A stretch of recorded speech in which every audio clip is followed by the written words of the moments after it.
Part 1. The Heart of Relationships. Chapter 1. Understand the Foundation of Attachment. Lisa. After 30 hours of travel, we arrived home from Ethiopia with a 5-month-old infant and a nearly 2-year-old child.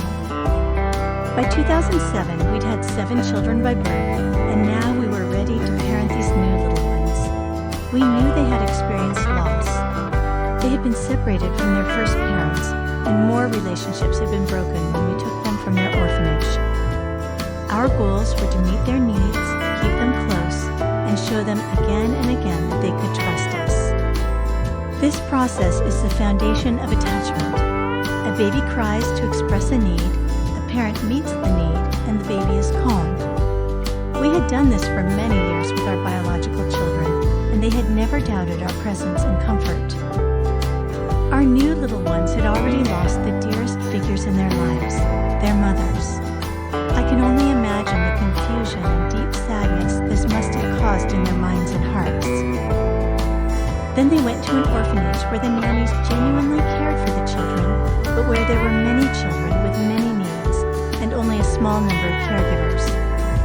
These caregivers also changed throughout the day and night. I imagine some were gentle, providing comfort, while others were more businesslike. These children were not theirs, but the job provided food for their own children at home.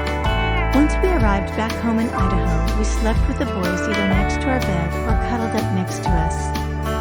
I fed our youngest nearly exclusively, holding him against my skin as I gave him a bottle. Most of the time, I was able to do the same with our toddler. We kept them close, wearing them in baby carriers as much as possible. We wanted them to feel our presence, hear our heartbeats, and know our voices. The older kids were excited and wanted to help. Exhausted from lack of sleep, one night I woke to find the baby was not in his crib next to me. I was terrified for a moment, but then I looked into the room shared by my teen daughters and found him in the arms of my 18-year-old, both asleep. Building attachment. We made eye contact with the boys, talked to them, sang songs, and provided comfort. One of our boys looked right back into our eyes, smiling and engaging. The other was more hesitant. He didn't like eye contact, but he would let me hold him close as I read books or gave him a bottle. With so many losses in his life, he wasn't eager to trust me. When he was 2 and a half, he followed his teen brother into our pasture, where he stepped on a yellow jacket nest and was swarmed. We were all terrified as we tried to rescue him while also surrounded by stinging insects ourselves. We were stung many times, but our little guy suffered the most with 35 stings. Saddest to me was that he did not want my comfort. The pain was great, but our attachment wasn't yet strong enough for him to turn to me in that moment. We bathed him and gave him medicine. We tried to comfort him, but he pushed us away and wanted to be put in his crib.